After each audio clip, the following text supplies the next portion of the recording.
le combat spirituel. Avec ce qui vient d'être dit depuis le début de la semaine, nous serions tentés de penser que saint François de Sales accorde finalement peu de place à l'ascèse et au combat spirituel. Pourquoi ? Parce que nous pourrions penser que selon lui, ce genre d'exercice sentirait la sueur, pour parler simplement, réclamait des efforts vertueux avec le risque d'orgueil et d'oubli du primat de la grâce. Tout ceci en fait est parfaitement contraire à la doctrine salésienne, toute en douceur et en lâcher-prise. C'est bien mal connaître l'enseignement de saint François de Sales que de penser les choses ainsi. Lorsque le jeune François de Sales fit ses études à Padoue, en Italie, vers 1590, il découvrit ce monument de la tradition spirituelle qu'est le combat spirituel de Lorenzo Scupoli. Vous avez certainement entendu parler. C'est vraiment, dans ce thème du combat spirituel, c'est vraiment un monument. Il en fut particulièrement nourri, si bien qu'il le porta constamment dans sa poche de soutane, durant de nombreuses années. Il écrivit à Jeanne de Chantal, sa confidente, en 1607, « Ma chère fille, lisez le 28e chapitre du combat spirituel, qui est mon cher livre et que je porte en ma poche il y a bien 18 ans. » Je ne sais pas qui lui faisait ses fonds de poche, mais ça devait percer au bout d'un moment, je suppose. Il confia sur ce même thème à Monseigneur Camus, le fameux évêque de Belay, qui était son ami, un petit poil jaloux quand même, Monseigneur Camus. Il l'enviait, bon, enfin, vivre à côté d'un type pareil, c'est pas rien comme rayonnement, vous comprenez. Ça suppose autant de vertus que Monseigneur de Sales. Dès ma jeunesse, écrit-il à Monseigneur Camus, c'est mon maître aux choses de l'esprit et de la vie intérieure. Que ce soit clair, pour François, tout doit être adapté aux capacités de chacun et de chacune, tout particulièrement avec cette œuvre extraordinaire de la visitation, où, comme on dit, ce sont des petites santés. Mais le combat spirituel, la mortification, la détermination dans l'acquisition des vertus, tout cela fait partie intégrante de la doctrine salésienne. Comment serait-il autrement ? Il ne serait pas docteur de l'Église, il ne serait même pas saint s'il y avait tout en abandon et rien dans le combat spirituel. Je vous dis ça parce qu'au passage, c'est intéressant. Parce que ça nous aide à prendre du recul par rapport à la pensée ambiante actuelle à l'intérieur de l'Église, pour ce qui est de la vie spirituelle. C'est le père Découvemont qui m'a aidé à pointer cela. Regardez comme, parce que c'est très proche l'enseignement de Thérèse de Lisieux et François de Sales, il y a d'ailleurs un livre qui a été écrit, m'a dit un père de saint François de Sales, du parallèle entre François de Sales et Thérèse de Lisieux. Donc la veine, vous voyez bien, c'est le pur amour, c'est l'esprit d'enfance, c'est l'abandon. Et le grand danger actuel, si j'écoute le père Découvemont, qui connaît quand même savamment cette doctrine, il dit, on va présenter les choses en disant que Thérèse, tout est en abandon, ah là là, c'est merveilleux, mais on oublie la veine des petits sacrifices. Autrement dit, mes sœurs, conclusion extrêmement importante pour nous. Prenons un peu de recul sur, vous voyez, le discours un peu ambiant. Essayons de nous extraire pour le voir en vérité. La vie spirituelle respire à deux poumons. Abandon, j'entends, mais don aussi. Et quand il y a un discours qui ne parle que de l'abandon, ça manque d'équilibre, mes sœurs. Et vous aurez ce critère-là. Et vous voyez bien qu'aujourd'hui, on ne parle plus du sacrifice, on ne parle plus de mortification. Alors bien sûr, on se réclame, c'est le grand discours à la mode. Vous savez, nous on est très libérés, on est des gens du Concile Vatican II. Sauf qu'on peut connaître une régression. Et actuellement, je suis désolé, je suis désolé, c'est pour moi extrêmement clair, on se réclame d'au plus près de l'Évangile parce qu'on est soi-disant de la mentalité de Vatican II. Non, non, non, on s'est éloigné de l'Évangile. Si vous voulez, c'est très simple, hein. C'est l'éternel balancier, vous comprenez. Avant, il est très possible, moi je n'ai pas connu, il est très possible que les anciennes générations étaient focalisées sur le sacrifice, l'ardeur, la détermination, le don, le faire. Puis après, on a rééquilibré les choses en envisageant l'abandon et le laisser-faire. Mais vous voyez bien qu'on est passé, à mon avis, à un autre excès. Et vous verrez, d'ici quelque temps, les événements du monde nous y obligeront, tout simplement. Qu'est-ce qui est derrière? Vous le voyez bien, c'est la croix. Le fameux déni de la croix. Déni de la croix veut dire déni du sacrifice, déni de la mortification. Non, non, nous ne sommes pas dans une église qui est au plus près de l'évangile. C'est pas vrai. Ça, c'est pas vrai. Il nous faut retrouver un équilibre. Et en fait, le problème, c'est que cet équilibre est sans cesse à retrouver, quoi.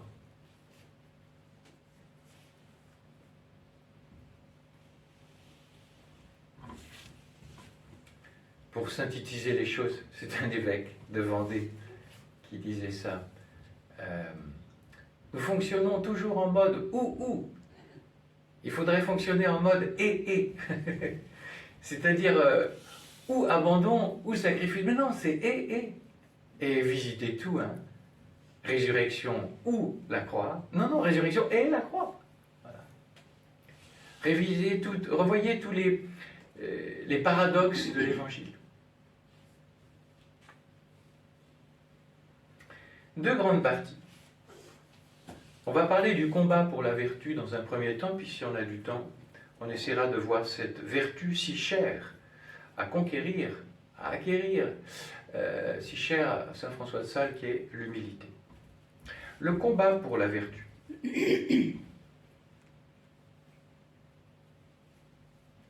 Je vous l'ai dit, nous naissons tous marqués par le péché originel.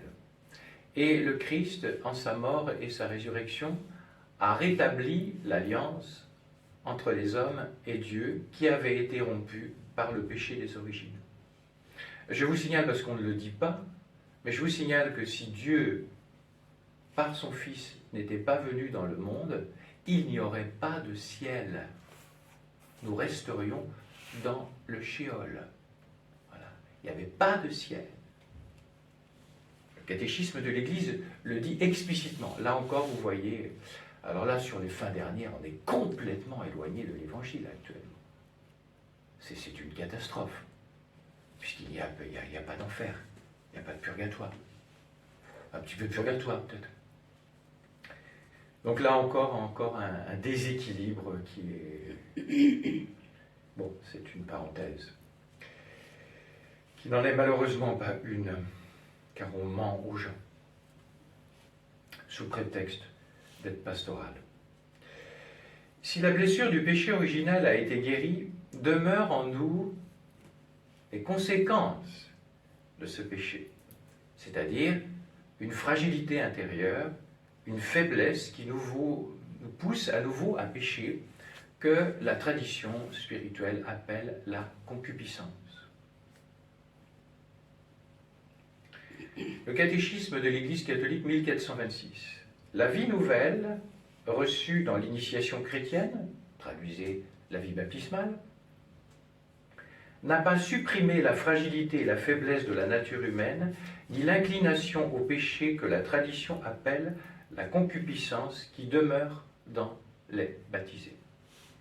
Il a rétabli l'alliance, Jésus-Christ dans sa mort et sa résurrection, mais il demeure quelque chose, si vous le voulez, je vais prendre un exemple.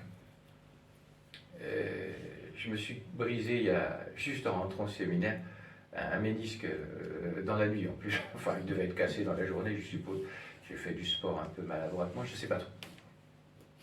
Et donc, on m'a fait une gouttière en plâtre, Et puis après, on m'a dit ça y est, c'est bon. Puis on m'a opéré, bon. Et puis après, on m'a dit, bah écoutez, vous avez plus de muscles, hein. Donc rééducation. Donc si vous voulez, Dieu a opéré, il a rabouté les os, entre guillemets. Mais il demeure qu'il y a un travail de rééducation. Et nous avons toute une vie sur cette terre pour rééduquer notre cœur, pour nous libérer petit à petit de cette concupiscence. Voici ce qu'en dit François de Sales. Dieu hait le péché souverainement, et pourtant sa sagesse le permet. Il le permet pour laisser sa créature raisonnable agir selon la nature qu'il lui a donnée, et pour que les bons grandissent en son estime, puisque pouvant violer la loi, ils ne le font pas. Adorons, bénissons cette permission, mais puisque la providence hait infiniment le péché, tout en le permettant, haïssons-la avec elle. Saint François de Sales rejoint l'enseignement du Concile de Trente là-dessus. Le Concile de Trente dit à propos de la concupiscence qu'elle est laissée pour nos combats. C'est en fait un très grand honneur que Dieu nous fait. Il veut que nous participions à notre propre salut. Que nous ne soyons pas de purs réceptacles de sa grâce, mais des coopérateurs de notre propre rédemption, de notre propre sanctification.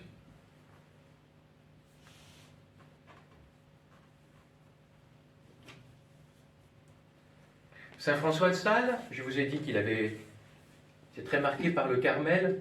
À l'évidence, les mots que je vais citer sonnent trop, certaines citations, résonnent trop, avec certaines citations de Saint Jean de la Croix pour que ce ne soit pas le cas, qui n'ait pas été inspiré. Il dit, « Il ne suffit pas que vous quittiez le péché, encore faut-il détacher votre cœur de tous les liens qui découlent du péché. » Oh, ça me rappelle quelque chose dans cette histoire récente, vous voyez bien, de très grandes aventures, notamment avec Mercedes, où j'ai reçu beaucoup de lumière. Vous voyez cette petite dame que vous avez rencontrée, qui était aveugle, mais comme elle était complètement morte à elle-même, elle sentait ce que Dieu voulait. Et je la réentends au tout début où je prêchais, où j'avais fait le premier livre, donc je me disais, ça y est, comme je vous l'ai dit, la source a tari, qu'est-ce que je vais pouvoir écrire? Et un jour, on était en voiture, on devait se rendre à une retraite. Et voilà, c'est comme ça, sans préparer. Mon père, il faudra que vous écriviez sur les détachements.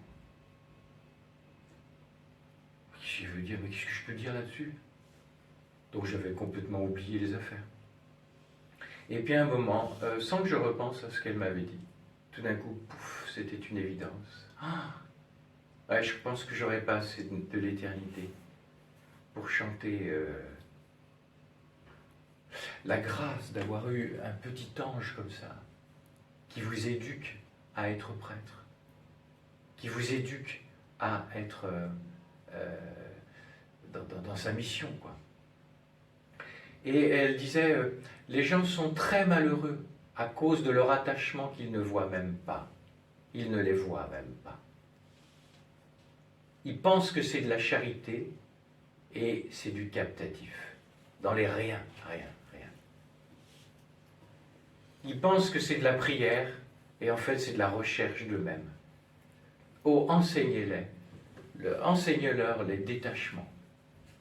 Pas pour les faire souffrir, pour qu'ils soient libres et libérés. En gros, pour que l'amour soit libéré en eux, le véritable amour. Alors c'est intéressant parce que François de Sales dit exactement ça. Vous voyez bien, on va parler du combat spirituel. Vous pourriez vous dire, oh, madame, c'est pas très réjouissant, c'est pas trop spirituel, c'est pas le bonheur. C'est bien mal comprendre l'enseignement de François. Pour lui, et comme disait Mercedes à l'instant, le combat spirituel, c'est pas un combat moral pour le combat moral. C'est un combat moral pour obtenir le théologal, c'est-à-dire pour libérer Dieu en nous. Il dit, « Ouvrez grand votre cœur pour en extraire les péchés. À mesure qu'ils en sortiront, les précieux mérites de la passion y entreront et le rempliront de bénédictions. » En fait, on ne se rend pas compte, Mais nous nous privons du bonheur de Dieu, donc des bénédictions de Dieu, à cause de cette manière d'aimer. Nous sommes persuadés d'être au tip-top de l'amour. On ne se rend pas du tout compte. On est complètement aveugle sur soi-même. Rappelez-vous, je vous le répète, votre premier chant, apprends-nous à aimer. Est-ce qu'on chante vraiment ce qu'on chante? Est-ce qu'on est attentif?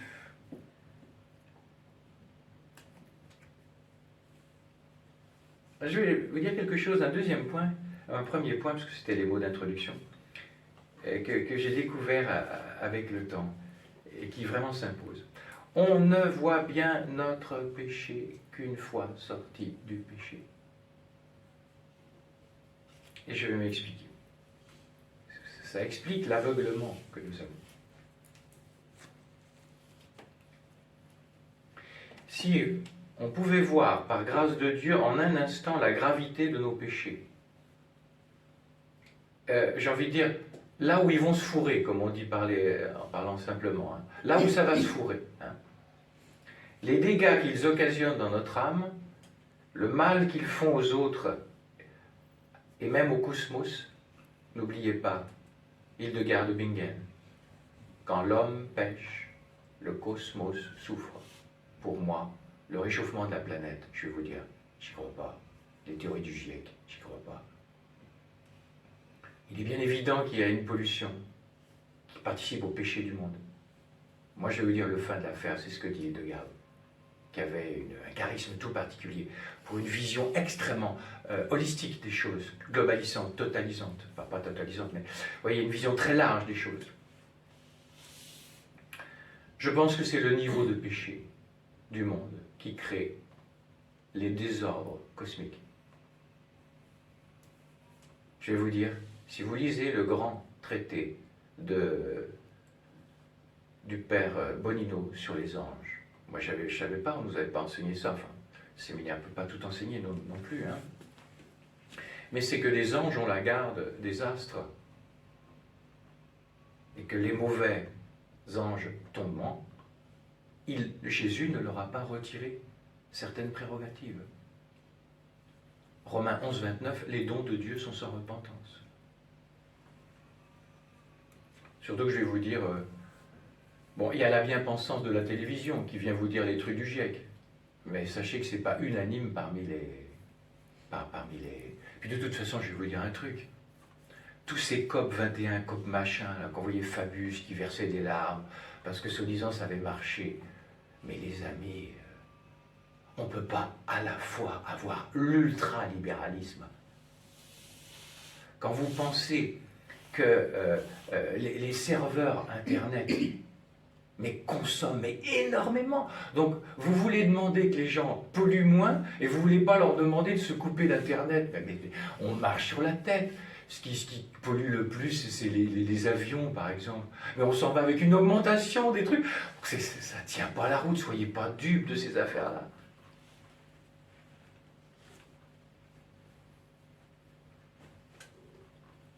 Si donc nous voyons, je reviens à mon propos, même si j'ai fait une digression,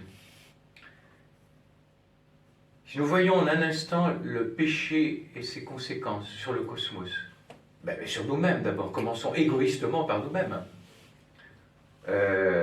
on serait mort, tellement ce serait terrible. Ou alors on changerait de vie sur le champ. On serait mort d'angoisse, de dépression. Vous savez que c'est ce que le curé d'Ars a vécu. Pour maintenir le curé d'Ars dans l'humilité face à la fécondité énorme de sa mission, Jésus le maintenait dans la conscience qu'il était misérable, à tel point, c'est que vous avez vu, il a fait 2 ou 3 fugues. Enfin, c'est digne d'une BD, une bande dessinée. Et puis il est rattrapé par ses paroissiens. Enfin, moi je trouve ça... Et puis il arrive, puis il le récupère, il le ramène à la paroisse. J'ai fait l'enfant. Il n'y a que les saints pour être une simplicité pareille.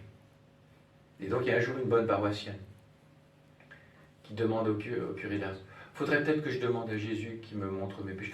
Oh là là, madame, attention, vous pourriez tomber dans le désespoir.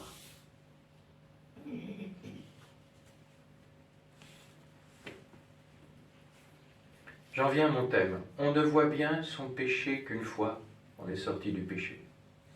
Le péché n'est jamais neutre, mes sœurs. Il ne blesse pas seulement l'amour de Dieu, le péché. Il blesse la vue du pécheur qui le commet. C'est-à-dire que dès qu'on pêche, le pécheur est aveugle sur lui-même. Ce qui fait qu'au bout d'un moment, sa conscience peut être complètement occultée. Jean-Paul II le dit dans l'encyclique sur la miséricorde. Ce qui fait qu'au bout d'un moment, on perd complètement le sens de la gravité du péché. Et en fait, il faut donc être sorti du péché pour commencer à voir la gravité de son péché. Et donc la seule qui voit la gravité de ton péché, c'est la Sainte Vierge, parce qu'elle est hors péché. Le seul qui voit la gravité de ton péché, c'est la Trinité Sainte, chacune des personnes. Voilà pourquoi préparez vos confessions en regardant un examen de conscience. Je veux bien, mais comme disait le petit garçon à la catéchèse, ça y est madame, j'ai fait mon examen de confiance. C'est succulent, mais qu'est-ce que c'est vrai? C'est-à-dire, l'examen de conscience, bien sûr, c'est évident, ça aide, mais en fait, il faudrait à chaque fois demander, Esprit Saint, Maman Marie, montre-moi mon péché. Puisque eux sont hors péché. Et donc, seuls eux peuvent voir la gravité de mon péché. Il faut être hors de péché pour voir la gravité du péché. Ce n'est pas le thème, mais je fais une digression qui n'en est pas une sur un autre point. À propos des blessures. À propos des fermetures. Ouais, on peut dire ça, puisque le péché est fermeture. En fait, on ne se rend pas compte comment notre cœur peut être fermé, mais dans les riens, à travers les riens du quotidien, la vie, quoi, si vous voulez.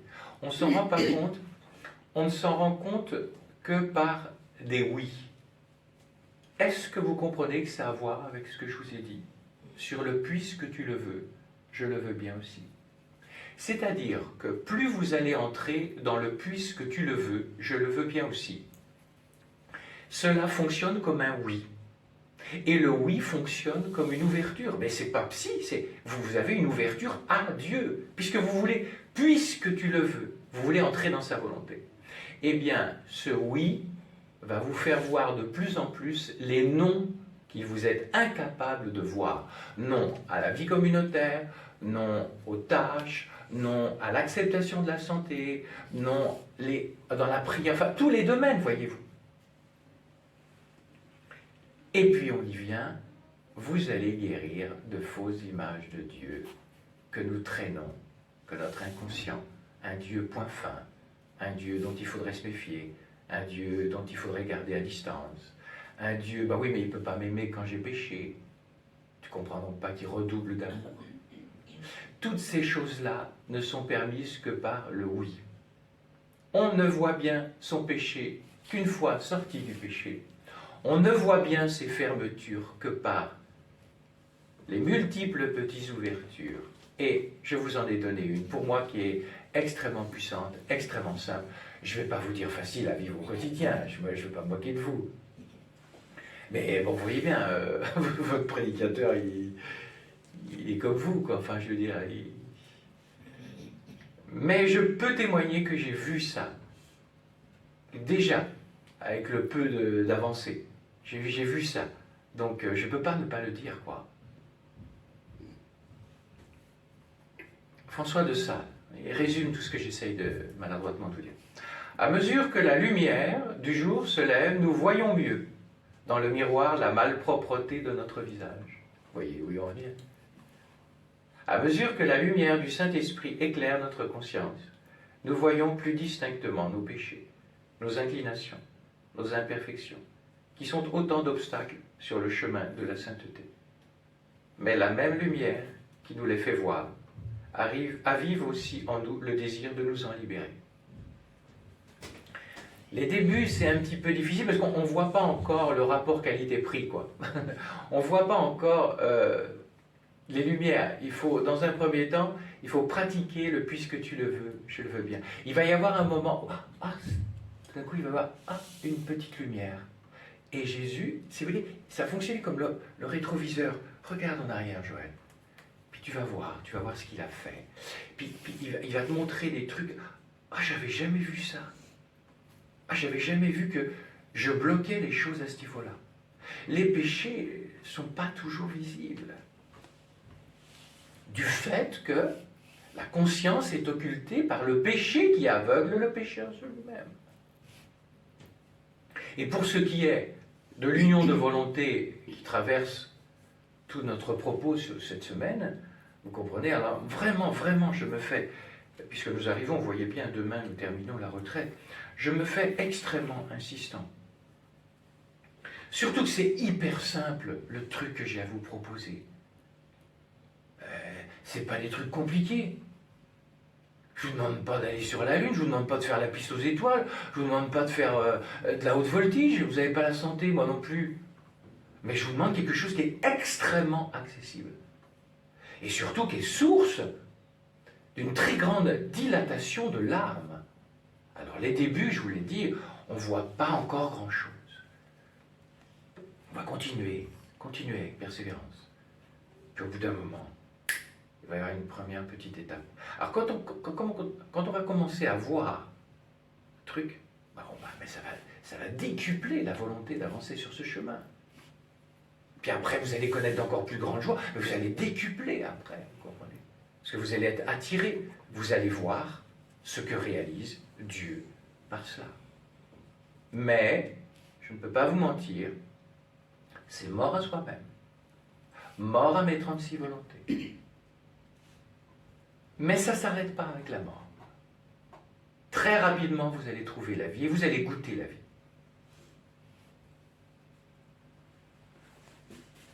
Un cœur qui aime les commandements. Deuxième point de notre première partie. Tout se tient, mes chères sœurs. Le péché aveuglant le pécheur sur la gravité de la faute, ce même péché, à force d'être commis, émousse la conscience morale. Si bien que les commandements de Jésus et la morale de l'Église, la morale de l'Église n'est rien d'autre que la morale de Jésus, ne lui apparaissent plus dans leur beauté. Et vous comprenez, regardez la situation du monde qui s'est éloigné très rapidement de Dieu. Eh bien, ne peut plus supporter dès que l'Église parle de commandement. Et si on allait jusqu'au bout de la vérité de l'Évangile, Sir Reg McKenna avait annoncé ça il y a déjà 30 ans, eh bien, il faut se préparer à être emprisonné pour devoir annoncer la morale de l'Église. Regardez, par exemple, Monseigneur Léonard, qui fait une conférence d'une extrême douceur. Vous trouvez ça sur Internet, et qui se fait agresser par 2 fémènes au sein du, qui sont anti-cathos, et qui viennent l'humilier en lui versant de l'eau pendant sa conférence. Et il reste là. Voilà. L'intolérance ne vient pas de l'Église.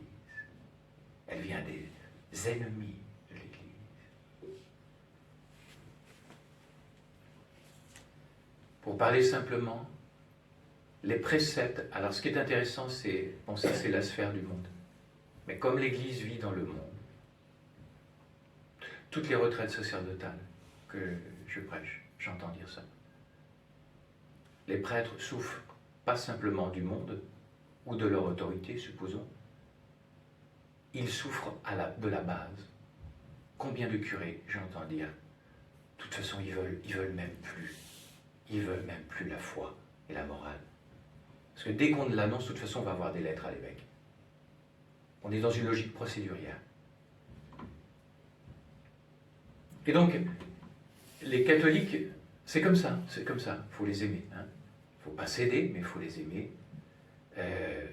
Sont imprégnés par l'esprit du monde et ils ne veulent plus entendre parler de la morale, de l'Église, des commandements. Trouvez-moi des homélies où on parle des commandements. C'est fini, c'est fini. La preuve, c'est que maintenant, vous avez dû le voir avec ce qui se passe en Belgique, c'est que maintenant, avec la bénédiction des homosexuels, c'est mis en place par la hiérarchie elle-même, hein, les amis.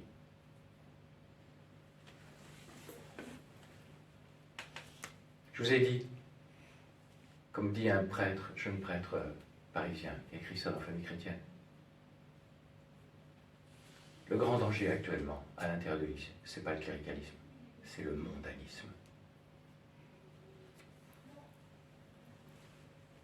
Voici ce que dit François de Sales. Pour développer en nous l'amour des commandements de Dieu, nous devons les considérer dans leur beauté, qui est admirable. Un cadeau fait d'autant plus plaisir qu'il est offert par un ami. Les plus doux commandements seraient bien amers s'ils étaient imposés par un tyran, mais ils deviennent aimables si c'est l'amour qui les ordonne. Plus on va entrer dans le oui, plus on va voir les non, plus on va entrer dans la détestation du péché, plus les commandements vont devenir désirables. Une bonne nouvelle. Aujourd'hui, dans le monde, les commandements de l'Église, c'est une très mauvaise nouvelle. Et voici ce que dit un cœur qui aime les commandements. Parce qu'il aime Jésus, qui donne les commandements. Et plus ils sont difficiles, ces commandements, plus cette âme les trouve doux et agréables, parce qu'en les observant, il donne plus de joie et de gloire à son bien-aimé. Vous comprenez pourquoi l'éclipse de Dieu est forcément liée à une éclipse de la morale. J'ai été frappé, je m'excuse de vous dire ça, c'est une petite parenthèse. Je lis en parallèle à Faustine la vie. Et à un moment, Jésus dit à propos de la capitale, Varsovie, « Je vais la punir », dit Jésus, avant la guerre. Et elle a été punie. À cause de ses péchés, de ses graves péchés. Alors, on se dit, péché, ça aurait été les mêmes choses que dans les autres villes, quoi. Mais j'ai su ça, donc cette semaine, j'ai découvert ça, c'est par son père spirituel qui est quand même bienheureux, l'abbé Soboko, qui a discuté avec Faustine, et Faustine lui a dit donc de la part de Dieu, c'est à cause de tous ces meurtres d'enfants non nés. Voilà. Et vous comprenez que par rapport à cette période, aujourd'hui, voilà, puisque vous voyez, notre président veut que ça soit mis dans les droits de l'homme. Hein, ce président bien cravaté, le gendre idéal. Dans les droits de l'homme. Vous comprenez? L'inversion de la loi naturelle. Priez pour nos politiques. Et donc vous comprenez que aujourd'hui, ne vous étonnez pas qu'on assiste à une aversion, et ne vous étonnez pas si ce que dit Faustine, c'est-à-dire, moi ce qui m'amuse quand on présente Faustine, c'est que la miséricorde, hein, mais quand est-ce qu'on va dire la justice? Parce que je vous signale que Jésus dit explicitement « Annonce ma miséricorde tant qu'il est encore temps, car ensuite vient le temps de la justice, à cause du trop-plein de péché. » C'est pas que Dieu va se venger, c'est que Dieu, au contraire, est amour. Il ne peut pas laisser s'infester ce qui détruit l'humanité, le péché. Et la justice va s'exercer. Et c'est une miséricorde. C'est pas du genre, tu vas voir la calotte que je vais te mettre avec tout ce que tu me fais baver. C'est une immense miséricorde que Jésus va faire, sans doute dans les années qui viennent.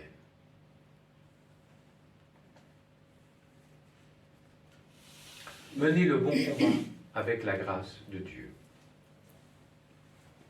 On retrouve un axe plusieurs fois évoqué dans cette retraite. Pourquoi le combat spirituel, ça nous casse les pieds? Rien que d'entendre ce mot-là. Pourquoi ça nous fatigue? Ben parce que nous voulons le mener avec nos petits biscottos, quoi. Hein? C'est-à-dire mener un combat spirituel qu'avec nos propres forces. Mener le combat avec la grâce de Dieu, c'est réaliser le bon branchement.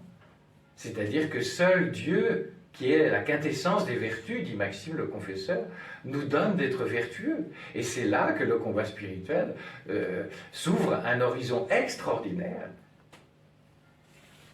Je vais me brancher sur Dieu, et ce que je n'arrive pas à faire, supposons, ben lui, il est le maître de l'impossible. Il commente Cantique des Cantiques. Attirez-moi, nous courons à l'odeur de vos parfums. François de Sales. C'est comme si la bien-aimée voulut dire « De moi-même, je suis immobile, mais quand vous m'attirez, je courrai. » Le divin amant de nos âmes nous laisse souvent englués dans nos misères, afin que nous sachions que notre délivrance vient de lui, et que quand nous l'aurons, nous la tenions bien chère, comme un don précieux de sa bonté.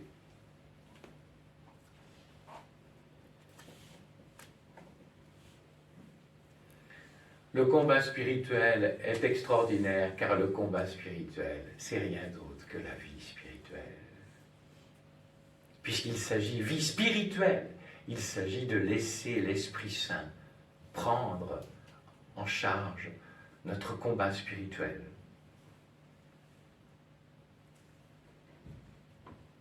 Il faut dire à notre Seigneur, écrit François de Sales, « Il est vrai que je n'aurai pas la force de faire ou de supporter telle chose de moi-même, mais je m'en réjouis, d'autant que ce sera votre force qui le fera en moi.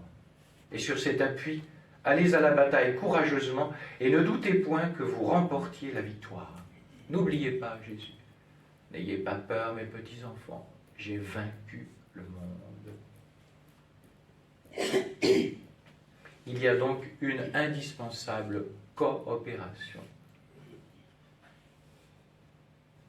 avec la grâce qui sera toujours première. L'initiative, le progrès et l'accomplissement de tout le bien que nous faisons, nous ne le devons qu'à sa miséricorde. Ce qu'il fait pour nous, nous le faisons pour lui. Il agit avec nous, nous coopérons avec lui.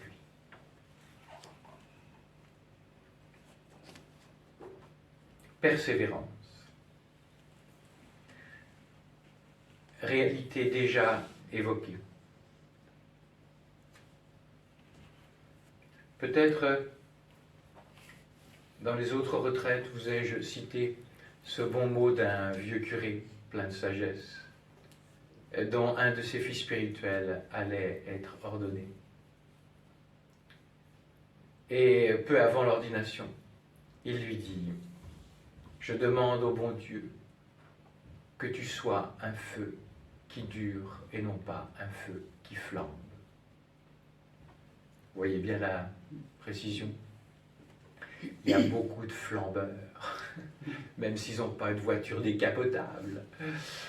Il y a beaucoup de flambeurs. L'Évangile les appelle, eux, des hommes d'un moment. Ils n'ont pas de racines. Vient la chaleur du jour. Tiens, d'ailleurs, aujourd'hui, elle va venir.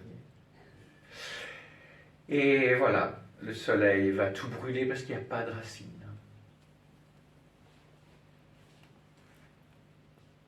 L'introduction à la vie dévote dit ceci.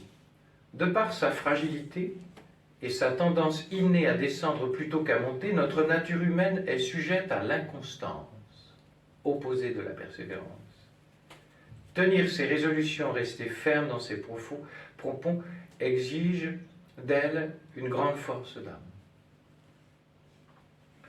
Petit conseil réitéré, nous allons bientôt sortir de la retraite.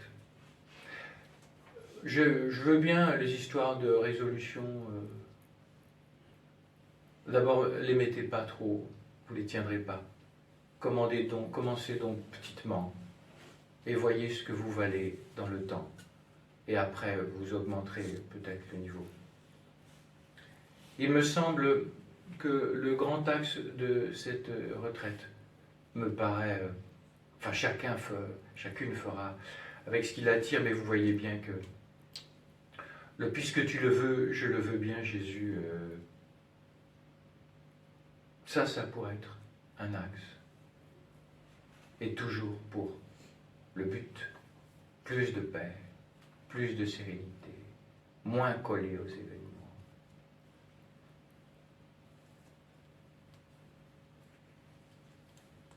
La persévérance est source de très très grands fruits.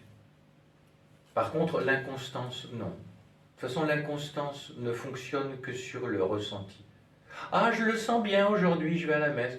Ah, j'ai pas trop envie. Ben oui, mais le problème, c'est que tu prends les choses par le mauvais bout de la lorgnette. Parce que c'est d'abord Dieu qui a envie de communier à toi. Vous savez, ça révolutionnerait tout si les gens savaient à quel point Dieu a faim de chacune des âmes à la communion. Mais ils y courraient. En fait, ils fonctionnent tous à partir de leur nombril, leurs envies ou leurs pas envies. C'est pareil pour l'oraison.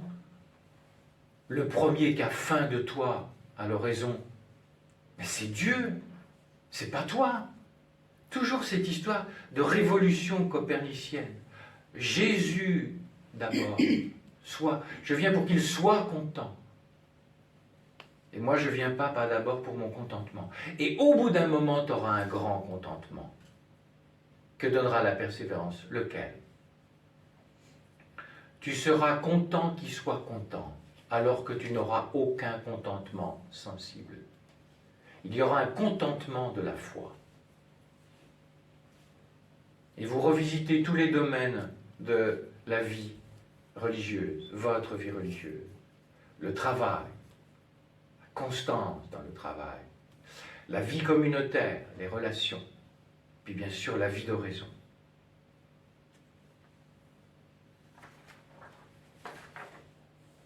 Un autre point, toujours dans le combat spirituel, rechercher la perfection, mais pas le perfectionnisme.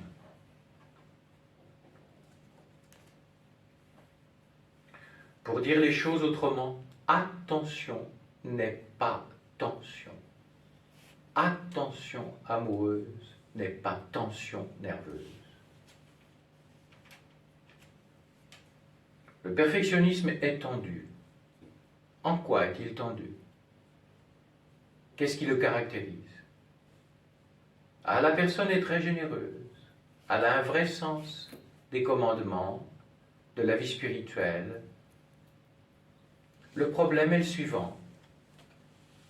C'est que le perfectionnisme n'est pas véritablement en relation avec Dieu, il est en relation avec la loi et sa belle image de marque. Et donc, il désire vraiment faire le bien, mais c'est une catastrophe dès qu'il ne le fait pas. Tout est par terre. Il regarde plus la ligne blanche qu'il a franchie et le PV qu'il va prendre avec, que le Seigneur Jésus qui l'a blessé, et que même quand il l'a blessé, ce même Seigneur Jésus peut le relever. En fait, le perfectionniste boucle sur lui-même. Il veut réussir. Et attention, il est généreux. Mais il n'a pas encore compris que Dieu était un cœur. Il donne des lois, mais ces lois sont l'expression de son cœur. Et ce même cœur, quand on a écorné la loi et qu'on est tombé par terre par un péché, ce même cœur est là pour te rattraper. La différence entre un perfectionniste et quelqu'un, un petit qui désire la perfection, c'est que quand il se fourvoie dans un péché et dans une ornière, aussitôt le petit, lui, sait s'abandonner à la miséricorde de Dieu. Tandis que le perfectionniste ne supporte pas le moindre écart, car cela écorne l'image qu'il se donne de lui-même. Ajoutons à cela, attention n'est pas attention, et ça a à voir avec la perfection et le perfectionnisme. Il nous faut rechercher la perfection.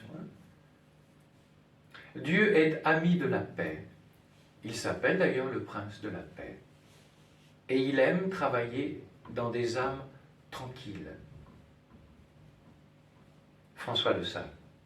En notre lutte spirituelle, donc on est dans le combat, il faut avoir le soin que Dieu veut que nous ayons de nous perfectionner et néanmoins lui laisser le soin de notre perfection. Dieu veut que nous ayons un soin tranquille et paisible de notre âme. Comment se teste au plus simple, au plus visible, la différence entre le perfectionnisme et le petit qui a découvert le vrai Dieu? Eh bien, il suffit d'aller dans l'après-chute, l'après-péché. L'après-péché chez le perfectionniste, il va passer son temps, comme disait François de Sales, rappelez-vous, à s'attrister de s'attrister. Il s'est mis en colère en communauté, il va se mettre en colère vis-à-vis de lui-même parce qu'il s'est mis en colère en communauté. Vous revisitez tous les péchés et vous avez là le perfectionniste. En fait, il boucle sur lui-même. Tandis que le petit, qui a découvert le vrai Dieu, lui, va tomber comme les autres. Mais une fois qu'il est tombé, l'après-péché, il le vit d'une toute autre manière. Il demande pardon au cœur qu'il a blessé, mais après, il le loue, il le bénit, il s'abandonne à la miséricorde. Vous comprenez que comment soigne-t-on le perfectionnisme que nous avons tous un peu, on a tous une petite dose. Il y a des gens qui ont plus de doses qu'autre chose. Eh bien, je remarque quand les personnes accrochent à l'hameçon, elles en guérissent curieusement en soignant ce qu'elles détestent, la chute, l'après-péché. Leur donner d'apprendre à s'abandonner à Dieu. J'ai envie de dire, quand ils sont tombés dans le péché, leur apprendre à tomber plus bas, dans les mains de la miséricorde de Dieu, à s'abandonner. Et ça guérit puissamment le perfectionnisme. Je pense même que certains problèmes psychiques sont à la base, il y a ça. Et donc, je le vois, si vous voulez, c'est pas que je le pense, c'est je le vois, et il y a des petites contractions psychologiques que certaines personnes vont traîner pendant longtemps, et tout d'un coup ils entrent là-dedans, et ça va déplier. Et M. Macron sera très content, parce que le trou de sa sécu va diminuer. Mais je ne suis pas remboursé, moi.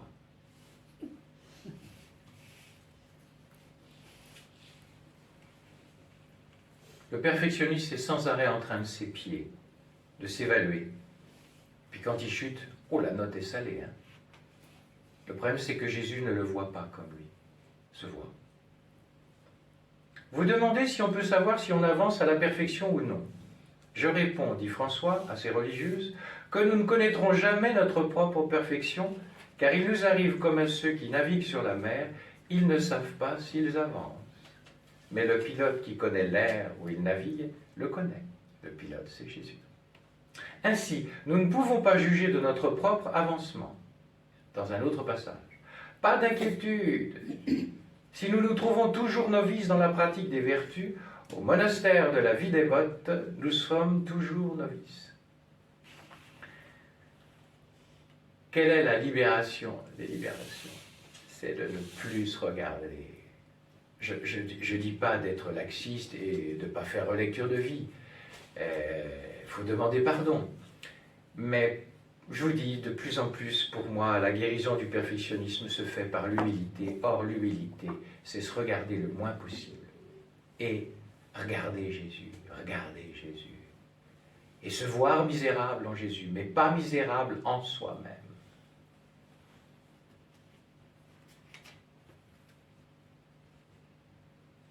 Vous comprenez pourquoi la persévérance a énormément à voir avec la patience. La patience de qui sur qui? De moi-même sur moi-même. La grâce à demander, c'est patience qui rime avec douceur sur soi-même. Pas du laxisme, mais l'indulgence qui vient de la miséricorde de Dieu. François. Il y aurait un grand danger pour l'âme qui a longtemps servi ses passions de devenir orgueilleuse et vaine si elle devenait parfaitement maîtresse d'elle-même en peu de temps. Il faut avoir patience avec tout le monde, mais premièrement avec vous-même. Et vous savez, c'est pas une digression, c'est une conséquence logique. Le manque de patience qu'on peut avoir avec les autres, vous devinez où ça prend sa sauce. C'est parce que je n'en ai pas avec moi-même. Et comme tout est lié, je vous ai dit, je suis avec moi-même comme je suis avec les autres, comme je suis avec Dieu. La source où il faut aller pour puiser cette douce patience avec soi-même et avec les autres, c'est de puiser dans la patience que Dieu a avec moi.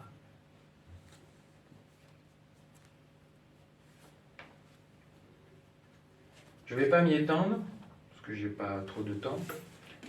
À propos des tentations, il nous donne un conseil très important, François de Sales, qui voudrait éventuellement aider les petits tempéraments un peu portés au scrupule. Vous connaissez son mot, sentir n'est pas consentir. Sentir une tentation n'est pas consentir à la tentation. Donc sentir une tentation n'est pas un péché.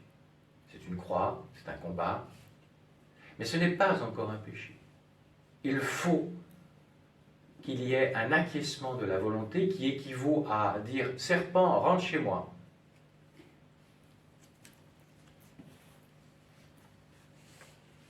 Pourquoi je dis cela? Parce que l'âme scrupuleuse, ce n'est pas de sa faute.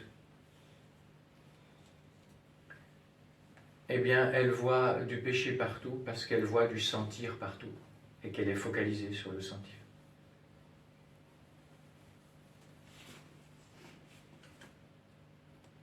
J'ai reçu une âme consacrée, un prêtre, qui était atteint par cela. Et il est entré dans le « puisque tu le veux, je le veux bien aussi ». Il a fait de chaque crise de scrupule une occasion où Dieu le visitait. Je peux vous dire, le gars, il est parfait, hein. Je veux dire, il ne tombe pas. Mais il y a un tel vertige de tomber qu'il est persuadé de tomber, il ne tombe pas. Et puis il est joyeux, enfin, personne ne supposerait le combat qu'il vit. Il est entré là-dedans et il fait des progrès de géant. Est-ce que vous vous rappelez avant-hier, non, hier matin, je vous ai dit, pourquoi nous piétinons dans nos souffrances? Parce que nous voulons sortir la tête hors de l'eau et les maîtriser de l'extérieur. Je vous ai dit, c'est une fausse route et qui accentue votre problème. Il faut descendre. Par exemple, vous avez une situation de peur, d'angoisse, de stress. Il faut descendre dans le stress et l'habiter avec le Seigneur Jésus par l'abandon. Sinon, vous allez augmenter le stress parce que vous voulez maîtriser par vous-même le stress. Il faut descendre à l'intérieur. C'est vraiment un secret de vie que je vous dis là. Extrêmement important. Et vous visitez tous vos combats. Hein. J'ai noté celui-là, mais voilà. Pourquoi? Mais parce que Jésus, ce qui te fait souffrir, Jésus veut le soigner de l'intérieur. Et toi, tu veux le soigner en allant à l'extérieur.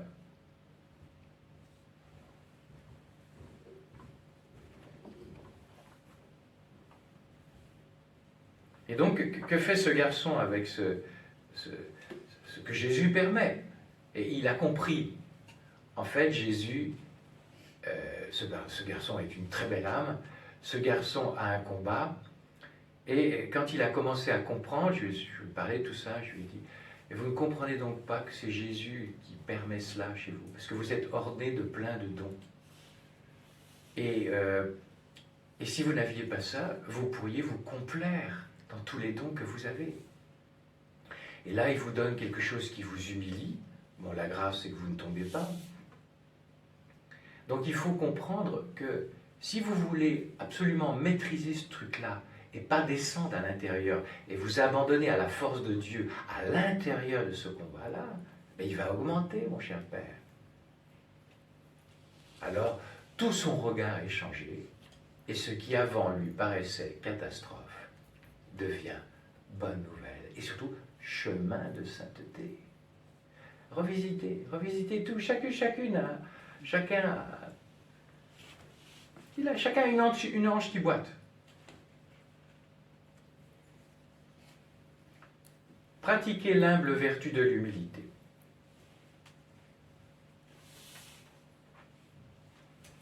Quelques mots, puisque je ne vais pas être trop long. L'humilité, c'est la vérité. Quelle vérité? La vérité que de nous-mêmes, nous n'avons rien de bon, comme dirait Thérèse d'Avila,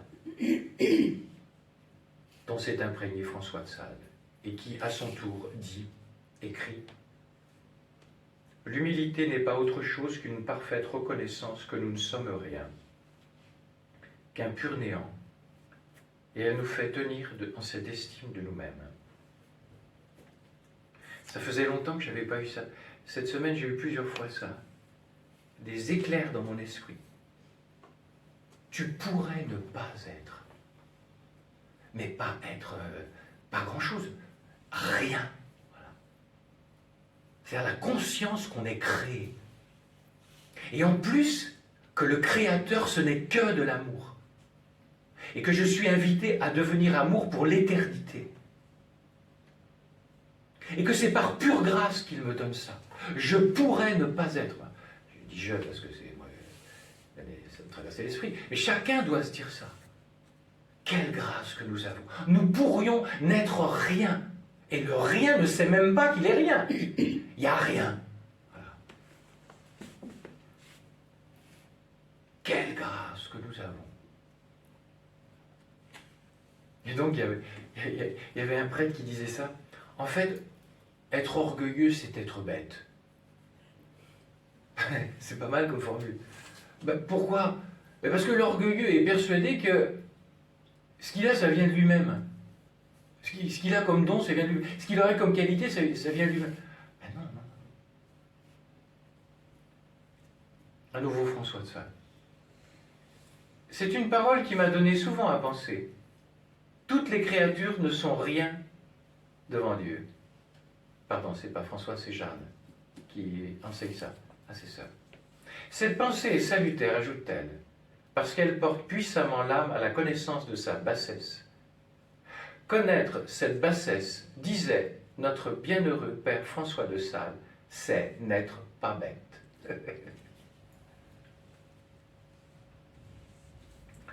Pourquoi l'humilité est fondamentale? L'humilité est la vertu la plus importante à demander. Et je rajoute ceci, l'humilité n'est pas être une carpette. Deuxièmement, l'humilité n'est pas la dépréciation de soi. Ce soir, nous allons chanter le Magnificat. La Vierge Marie ne dit pas « Mon âme exalte le Seigneur, je suis une bonne à rien ». Non, je crois savoir qu'elle dit « Le Seigneur fit pour moi des merveilles ». Donc l'humilité, la créature la plus humble qui soit, chante « Il a fait pour moi des merveilles ». Donc ce n'est pas une dépréciation de soi.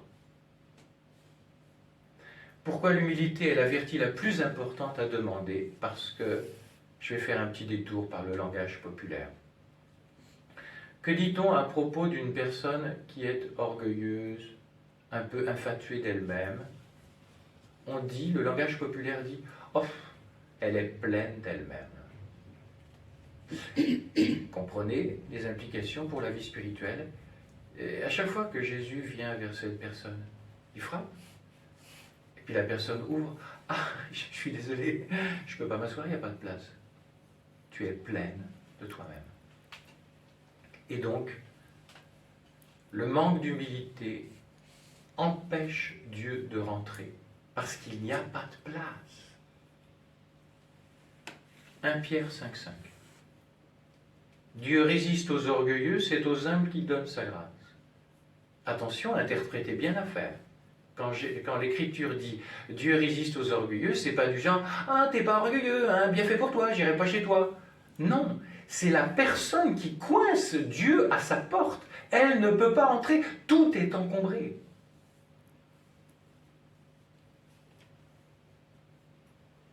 C'est si fort que Mère de Chantal dit « Si nous pouvions acquérir cette vertu de l'humilité, nous aurions bientôt toutes les autres. Elle est la mère de toutes les vertus, de même que son inverse, l'orgueil, est caput, le péché capital. C'est-à-dire qu'avec l'orgueil viennent tous les autres vices, tous les autres défauts. » Il y a un cardinal, toujours vivant, je ne vais pas le nommer, qui a dit, qui a confié à une âme, voilà, quand je vais dans des endroits, bien sûr, il y a tout un tas de préséances, voyez bien. Et donc, pour ne pas tomber dans l'orgueil, je répète intérieurement des sentences d'humilité. Dès qu'on est, voyez, celui-là, ce cardinal, c'est un vrai, dis donc.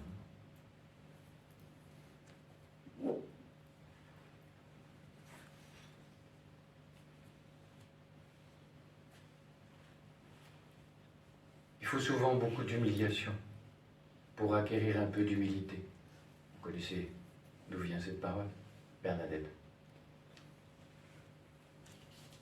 Profitez. Comment faire pour devenir humble? Vous inventez pas un menu. Mangez ce qu'il y a dans l'assiette. C'est-à-dire le quotidien. Ça va être une sœur à 10 heures. Ça va être une chute personnelle à 4 heures. Vous voyez, profitez des petites humiliations qui viennent soit de l'extérieur, soit de l'intérieur de moi-même. Et cette humiliation, n'en restez pas là, qu'elle vous oblige à entrer dans l'humilité, et l'humilité attire puissamment Dieu. Dès qu'il y a une humiliation, l'humilité consiste à se tourner vers le Seigneur Jésus. Toujours, toujours, toujours cet axe. Et là, il vient.